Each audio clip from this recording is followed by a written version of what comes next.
Good morning, students. I am H.P. Shrimal, Assistant Professor of English, Government College, Maglana.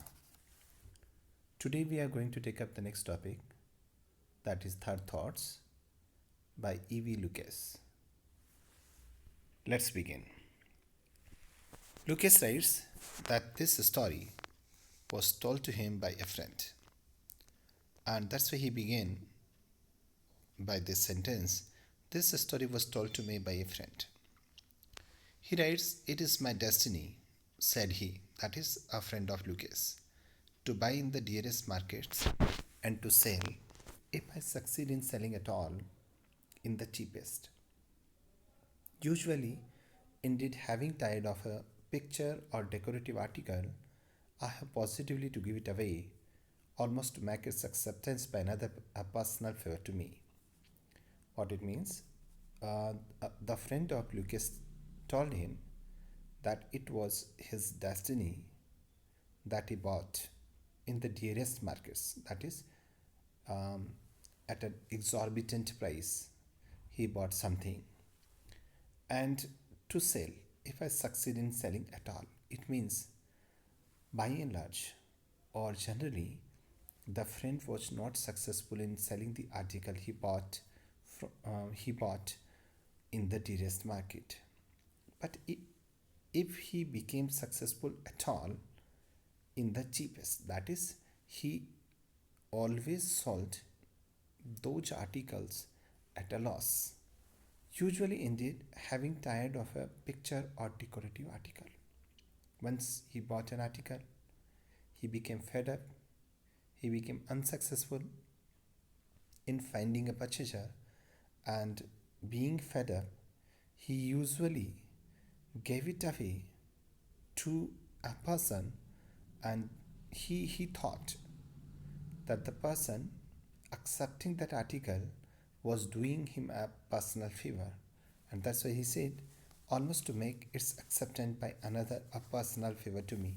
It was a favor for the seller if the buyer accepts that article. Is that right? In a nutshell, he says that he was unsuccessful as a businessman. He usually bought costly things and sold them always at a loss. Is that right? Now see, further he says that, but the other day, in drifting about the old curiosity shop of a cathedral city, I came upon a portfolio of watercolor drawings, among which was one that to my eye would have been a possible Turner. Now see, here the situation changes. He says, but the other day, one of the days, in drifting about the old curiosity shops of a cathedral city, he was recalling an incident that took place when he was drifting.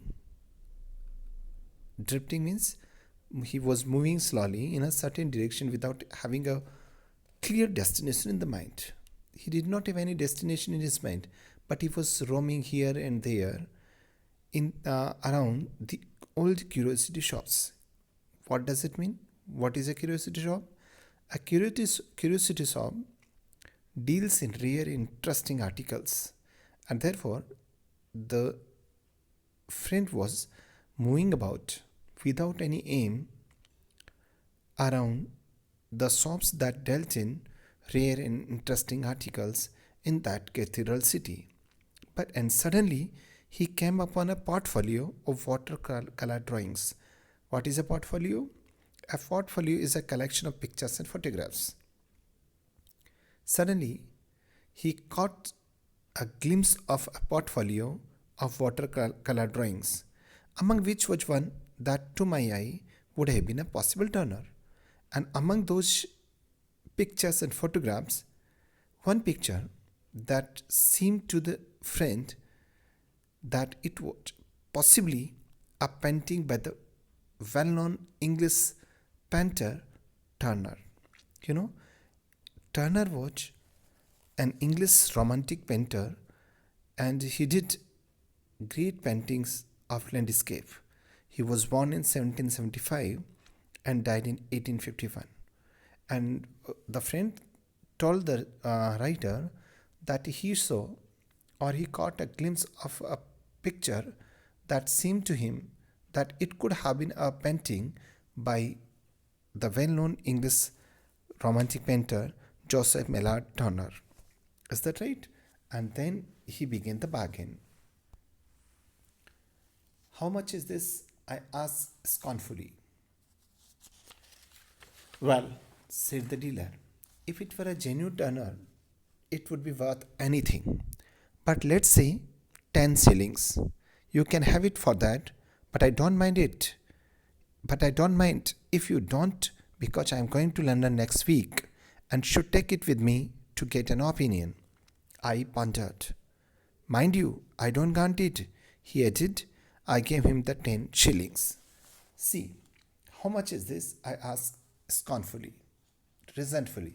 He asked about the price of the painting, and the seller told him that if it were a genuine Turner, genuine, real, if it were a real Turner painting, it would be worth anything. Then it would be, a very expensive painting. You cannot guess the cost of that painting. You cannot guess the price of that painting. But let's say 10 shillings. But since the painter is not known of that painting, the seller was ready to sell it for 10 shillings. You can have it for that. And he further added, you can have it for that, but I don't mind if you don't. And he said that if he did not buy that painting, the seller would not mind it because he was going to London the following week and should take it with him to get an opinion from an expert. I pondered. The friend pondered. Pondered means thought. Mind you, I don't guarantee it. Further, the seller cautioned the friend that he did not guarantee that the painting was done by Turner. He added, I gave him the 10 shillings. And then the friend bought that painting for 10 shillings and paid the amount to the seller. He further says, by what incredible means I found a purchaser for the drawing at £50. There is no need to tell. For the point of this narrative resides not in bargaining with collectors, but in bargaining with my own soul. By what incredible means? Incredible? You cannot rely on that. You cannot believe that. By what incredible means I found a purchaser for the drawing at £50. He sold that painting for £50. Mind it. He bought for 10 shillings and he sold for £50. There is no need to tell.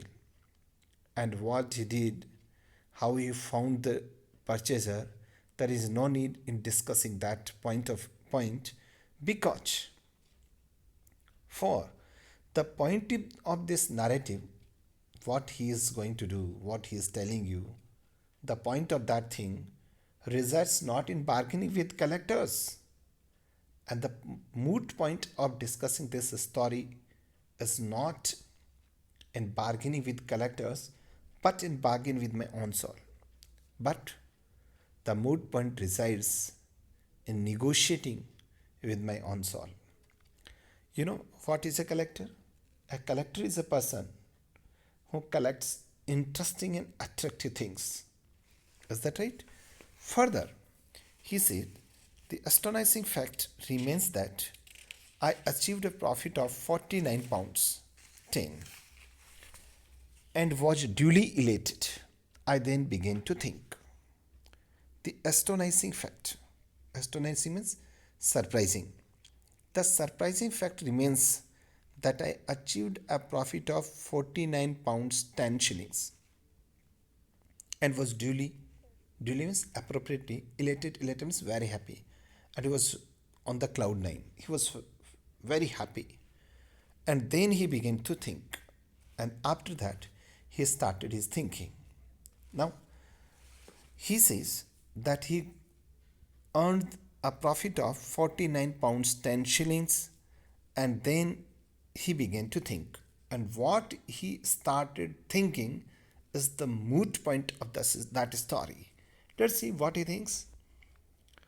The dealer, so my thoughts ran, in that little street by the cathedral west door, he ought to participate in this. He behaved very well to me, and I ought to behave well to him. It would be only fair to give him half. The first thing he decides is that the dealer. So my thoughts ran. In this way, his thoughts started running. He started negotiating with his soul. The dealer in that little street by the cathedral west door, the dealer who had his shop by the cathedral west door, he ought to participate in this. Some of the profit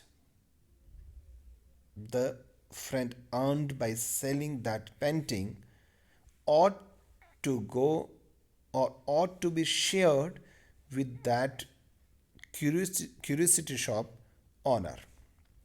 Why? Because he behaved very well to me. The behavior of the shopkeeper in that old curiosity shop was very well. He was honest. He did not guarantee that the painting would be that of Turner, and he candidly and frankly told the friend that it might or might not be a Turner painting, and therefore the friend believed that he behaved very well to him, and he ought to behave well to him. It would be only fair to give him up. And the first thing he decided, first thought of the friend was that half of the profit should be shared with the owner of that shop. Is that right? So this is what he decided. Is that right? Today we have read that this story that the writer E.V. Lucas, you know, E.V. Lucas sharing with us was told to him by a friend, and the friend was telling him that he bought a painting that was potentially a Turner painting from a curiosity shop and sold it for 50 pounds, and in that way he earned 49 pounds 10 shillings profit. And the first thing he decides is that half of the profit should be shared with the owner of that shop. Is that okay? This is enough for today. We will take it up tomorrow. Thank you.